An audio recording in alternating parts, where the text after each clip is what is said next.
La chaîne n'a pas obtenu gain de cause. La séquence avait provoqué un énorme tollé, le 14 octobre 2016, après la diffusion du prime time, les 35 heures de Baba sur C8, un show animé par Cyril Hanouna.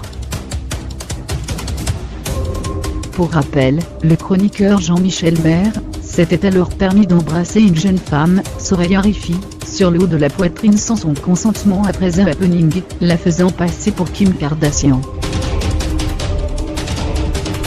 Aussitôt, le CSA avait été alerté par des milliers de téléspectateurs pour dénoncer ce qui avait été qualifié d'agression sexuelle en direct à la télévision.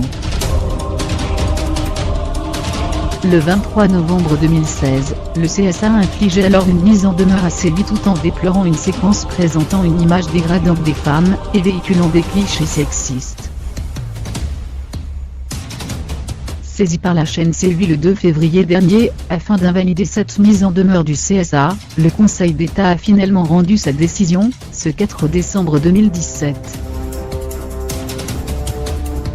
La plus haute juridiction administrative française a finalement rejeté la demande d'invalidation, et a soutenu l'institution présidée par Olivier Schremek.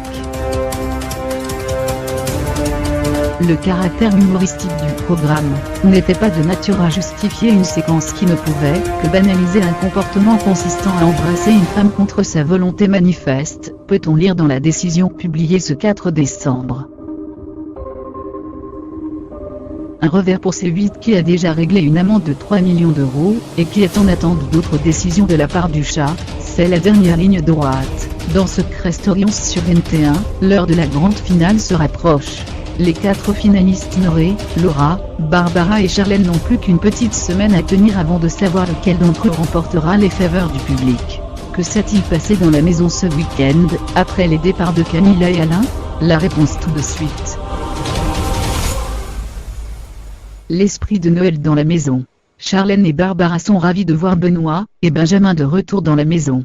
Lovie Cinder et les 2 jeunes finalistes sont rebostés.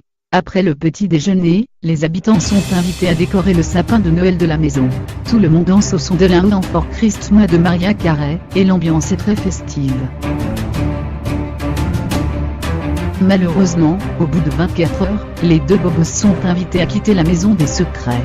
Benjamin demande à Barbara de ne pas changer, car elle a toutes ses chances de remporter l'aventure.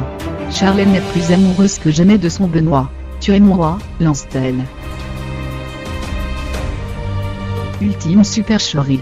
La voix ferait croire à tous que Charlène décidera qui des 4 nominés ne participera pas à la finale. Tous ont peur d'être éliminés dans la dernière ligne droite. Je suis épuisé, je bois du noir et c'est saoulant, lance Noré. La voix complique les choses en annonçant à la belle blonde qu'elle gagnera 0 € si elle élimine Laura, 10 000 pour Barbara, 20 000 pour Noré et 30 000 si elle s'élimine elle-même. Charlène annonce à Noré qu'elle ne l'éliminera pas, Barbara dit à Charlène qu'elle se serait éliminée elle-même à sa place. Bref, les jeux sont ouverts. La voix annonce plus tard qu'une épreuve dans la bibliothèque opposera Noré et Charlène à Laura et Barbara. Si Noré et Charlène gagnent, elle pourra choisir qui de Barbara et Laura est faussement éliminée. En revanche,